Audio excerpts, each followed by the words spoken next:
चलो role role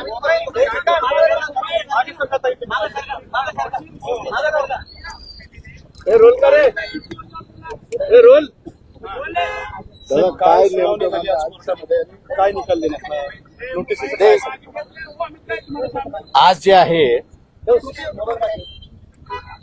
custodial डेथच्या संदर्भात मॅजिस्ट्रेटने inquiry करावी एवढं एकच प्रावधान आहे.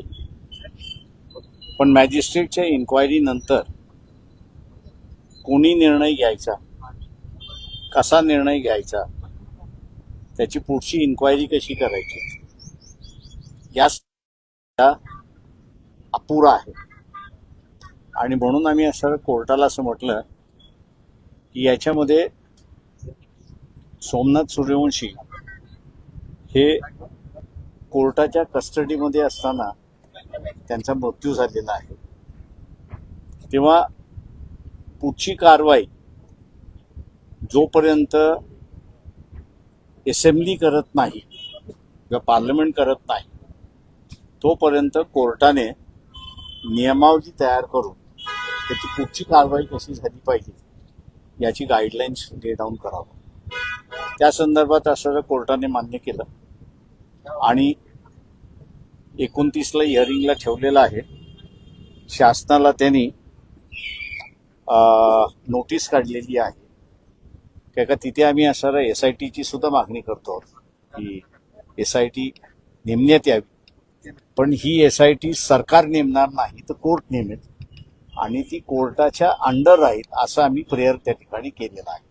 आता कोर्ट ग्रांट करतं का ते बघणं महत्वाचं. कन्सिडर केले असं कोर्टानं म्हटलं ना कन्सिडर ते आमची कन्सिडर म्हणजे ती नोटीस काढली म्हणजे त्यांनी कन्सिडर केलं हे होतच. बदलापूर प्रकरणाशी तुम्ही संबंध जुळवण्यात सांगितलेलं आहे. नेमकं दोन्ही सिमिलर कसे आहेत ते बदलापूर मधली सुद्धा कस्टोडियल डेथ आहे. पण बदलापूरच्या ह्याच्यामध्ये असणारं एमिनिस क्युरिया म्हणजे त्या आई वडिलांनी ती पिटिशन विड्रॉ केलेली आहे. कोर्टाने माणूस उभा केलेला आहे आणि त्यांच्या मार्फत कोर्ट चालवतोय. त्याच्यामुळे तिथे काही कमतरता आहे.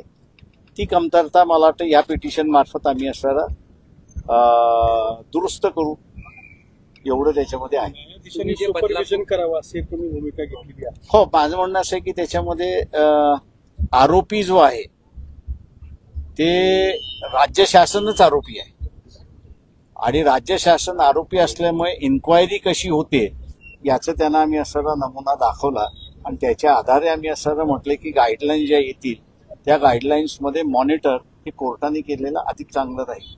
त्या कोर्ट म्हटलं की आपण पुढच्या वेळेस ते कन्सिडर करू. तुम्ही प्रतिवादी कुणाकुणाला केलं यामध्ये सर? यामध्ये प्रतिवादी मी फक्त असणारा स्टेटला केलेला आहे आणि कोर्टाकडे आम्ही न्याय मागण्यासाठी आले. कस्टोडियल डेथ मध्ये खरंच आता ज्युडिशरीने विचार करणं गरजेचं आहे. बरेच त्रुटी आहेत तपासाबाबतीत.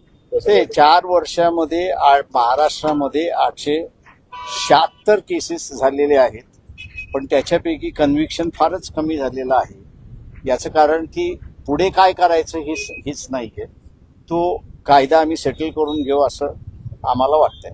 तुम्ही प्रतिवादीच या ठिकाणी आरोपी आहे असं कोर्टासमोर? हो, कोर्टासमोर पुढच्या वेळेसही मांडणार आहे. किंवा प्रतिवादी म्हणण्यापेक्षा सरकारच आरोपी आहे तेव्हा सरकारकडून अपेक्षा कोर्टाने धरणं किंवा पिटिशनरने धरणं योग्य नाही. तेव्हा याला असणारी एक मस्टरी असणं गरजेचं आहे की जे आम्ही पुढच्या वेळेस कोर्टासमोर ती मांडू. तुम्ही मुख्यमंत्र्यांना किंवा राज्य सरकारला पत्र लिहिलं त्या संदर्भात कस्टोडियल डेथ संदर्भात?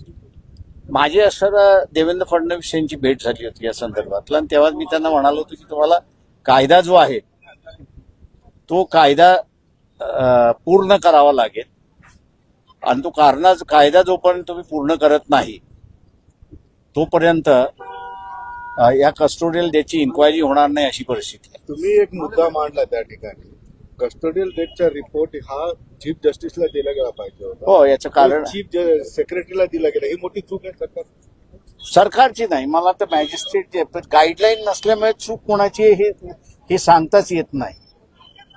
त्याच्यामुळे असणारं मॅजिस्ट्रेटने असणारं जे आहे तो रिपोर्ट जो आहे तो रिपोर्ट त्यांनी चीफ सेक्रेटरीकडे पाठवला.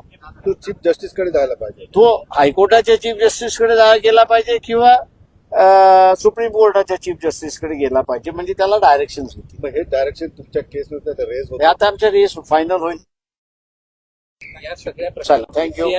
सीआयडीनं मध्यंतरी या प्रकरणामध्ये चौकशी केली होती. त्याला आरोपी करणार आहे मी. पुढच्या वेळेस त्याला आरोपी म्हणून आणणार आहे सीआयडीला. चलो, थँक्यू.